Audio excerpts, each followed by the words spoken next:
Hi, Phyllis here from southernfrugal.com. I wanted to talk to you about the nutrition of sweet potatoes. They are really considered one of the superfoods, and the reason for that is they're very high in nutrients. And one of the main nutrients would be beta-carotene, which your body then converts into vitamin A. Now, in order for that to happen, or for it to work better, you'll need a little fat of some kind in the sweet potatoes, which makes them ideal for a baked sweet potato with a little sugar, a little cinnamon, and some butter. And that's the way a lot of people in the South eat the sweet potato.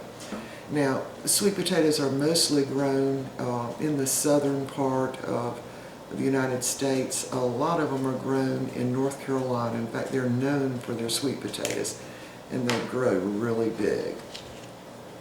Here's a sweet potato from North Carolina. It weighs about 20 ounces. Here's another one that's right at 20 ounces again.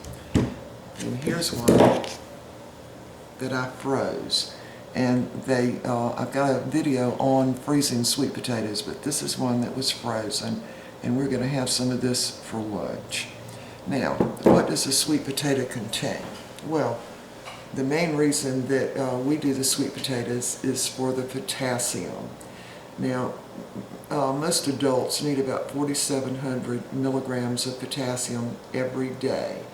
And one of the things that we're most familiar with having potassium are bananas. Did you know that sweet potatoes contain more potassium than bananas? They really do. In fact, almost double the amount, which is great. So the sweet potato, being that orangey color, shows that it's got a lot of beta-carotene in it, just like carrots, for instance. But I will say that I consider sweet potatoes one of my superfoods. And we eat sweet potatoes several times a week. I usually buy maybe 3 bushels a year. And right now it's towards the middle of October, and the sweet potatoes have flooded the farmer's market, so this is a really good time to buy them. And what I do is simply bake them in the oven and then freeze them right in the peelings, and put them in a little plastic container. And then when we have them in smoothies, I always either have sweet potato or banana, usually in the smoothies, and of course a lot of other stuff too, but I'm after that potassium. Now, potassium works as sort of a guard on your heart cells, probably your muscle cells too. And what it does is the potassium along with the magnesium prevent your heart cells from absorbing so much calcium, which can cause arrhythmias. So, if you have any kind of heart issue at all to do with arrhythmias, you need to make sure that you get all of the potassium that you need every day. Now, tomatoes are very high in potassium also, but I like sweet potatoes better than tomatoes. So you can make them in all different kinds of ways. I even actually put them in soup, vegetable soup sometimes. I just peel them and put them raw in the soup to cook. You don't want to cook them ahead of time because they'll all come apart. But just cut them up and cut them in little squares and put them in vegetable soup. Now, I've made some notes on the nutrition because the one I'm most familiar with is the potassium, but they have many other things. An average half cup of a baked sweet potato contains about 150 calories, and it's got 3.5 grams of fat. That's before you add the butter, but that's okay, all right? 27 grams of carbs. Now, the carbs in a sweet potato, partly because of all the fiber, are slowly absorbed, so diabetics can usually eat sweet potatoes with no problem. They contain a half cup contains 438% of your vitamin A needs for the day, which is great. They are a complex carbohydrate, so they're absorbed slowly, so you don't get a sugar high from sweet potatoes. And they actually have more fiber than a bowl of oatmeal. Who knew, right? But you get a lot of really good fiber. Now, the way I discovered the amount of potassium in sweet potatoes is I used to mow our lawn with a push mower.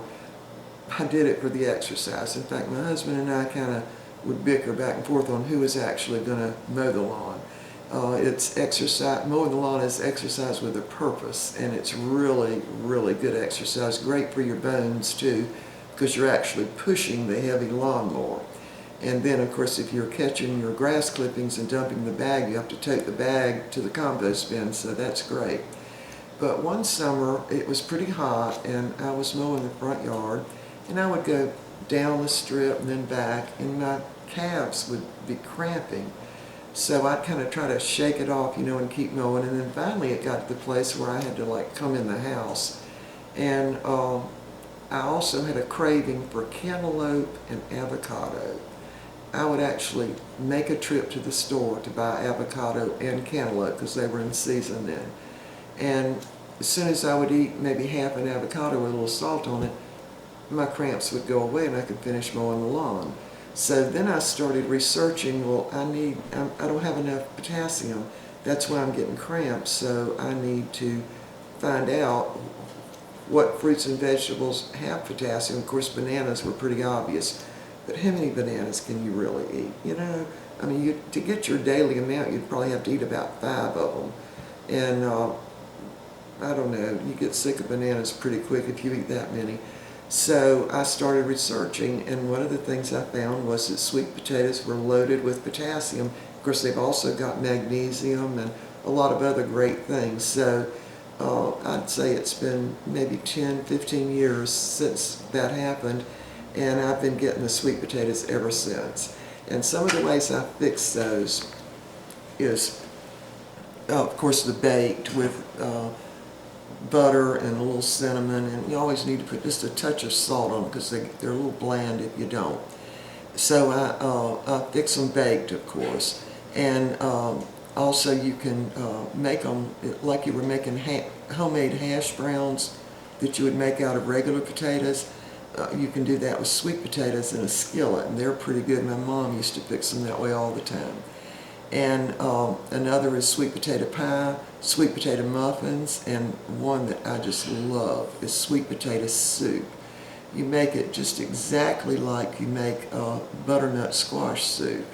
And you don't use like chicken broth or anything like that. You're going to use milk or cream in it.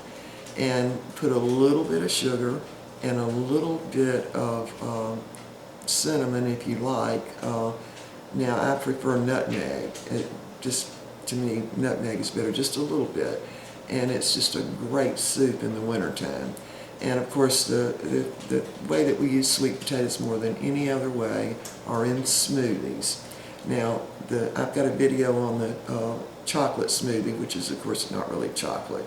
But that's one of the smoothies I use sweet potatoes in. Now, this morning, for our smoothie, we had sweet potato, apple, the juice from 2 oranges, and, I don't know, 3/4 a cup of the black grapes, and almond milk. And it's delicious, okay? And you're getting all that sweet potato. Now, the sweet potato I used was about the size of this one. I just put it in the microwave, and it doesn't take me about 5 minutes on defrost to thaw it out, take the peeling off, and I cut it in slices so you don't get all that long stringy fiber in it, and just grind it up in the blender. You've got a smoothie, and the nutrition that's in them is just well worth it. Now, the other thing that I put in our smoothies very frequently is peanut butter. I usually put about 4 tablespoons, and that gives us a lot of protein. Now, a sweet potato has got some protein, I think about 2 grams in I'm not sure if it's milligram, probably grams, in half a cup. So you're getting some protein in the sweet potato. As you do, most things have some protein. So anyway, I wanted to encourage you to eat more sweet potatoes. You just can't go wrong. They're very, very good. Now, a little bit of the history of the sweet potato. What we get here in the South and pretty much all over the country, they are not yams, okay? they are sweet potatoes. A yam and a sweet potato are absolutely not even in the same family, okay? A yam is certainly not as sweet, it isn't packed with as many nutrients. Now, the yam comes from Africa, and apparently you can find the yam in markets in the Caribbean. But the sweet potato really started in Central America, and it was grown, of course, for them to eat. And I just looked that up. It said that the sweet potato had been around for about 9,000 years. Who knew, right? So in this country, we don't really grow yams, okay? We grow sweet potatoes. And sweet potato, of course, is also much larger than a yam. So when you get a can of sweet potatoes, I don't remember the brand name now, but they're called candied yams. They're candied sweet potatoes, okay? Maybe yams sounds a little, I don't know, more exotic, but they're just not yams. They are sweet potatoes. They are completely different than a yam. So when you have candied yams, you're really having candied sweet potatoes. Now, one of the things that I do also with the sweet potatoes is if you mix them, like say you were going to, like I was going to peel this, cut it up in little squares, and I was going to boil it now or steam it in just a little bit of water, because if you boil the whole thing, a lot of the potassium is going to come out in the water. So you want to only use just a little bit of water or just steam them. And I mix with that sometimes pears, cut up in little cubes, sometimes apples. I've even done apricots. Orange segments are great, even orange juice is great, anything citrus. And one of the favorites that I make is just a cubed sweet potato, steamed a little bit, butter, a little sugar, and a little bit of lemon juice. It's delicious, okay, and it's real easy to fix and really quick. So, try to get at least half a cup of sweet potatoes, and then you'll be getting really quite a bit of potassium and other nutrients in there. Again, sweet potatoes is considered a superfood, and I consider it a super duper food. So I hope you'll try sweet potatoes in more recipes, and just cooked, baked. I mean, they're delicious, and you don't have to put much sugar, and you don't have to put much butter, but you do have to put some, okay? And just a dash of salt to take a little bit of the blandness away. Now, a lot of places recommend that you always bake your sweet potatoes so that they retain all of their potassium levels. And I usually do bake mine, but you can also steam them, and apparently steaming is the preferred way, but think how long it would take to steam this. It would take forever, okay? Because you could cut them up and steam them that way, but you're still going to lose some of the nutrients in the water that they were steamed in. So I'm going to stick with the baking and then freezing them, and just take them out in the morning, take one out. And this morning, the sweet potato I used was about this size, okay? See, it's all fogging up because I took it out of the freezer. But anyway, sweet potatoes would be a great addition to your diet. So see you next time.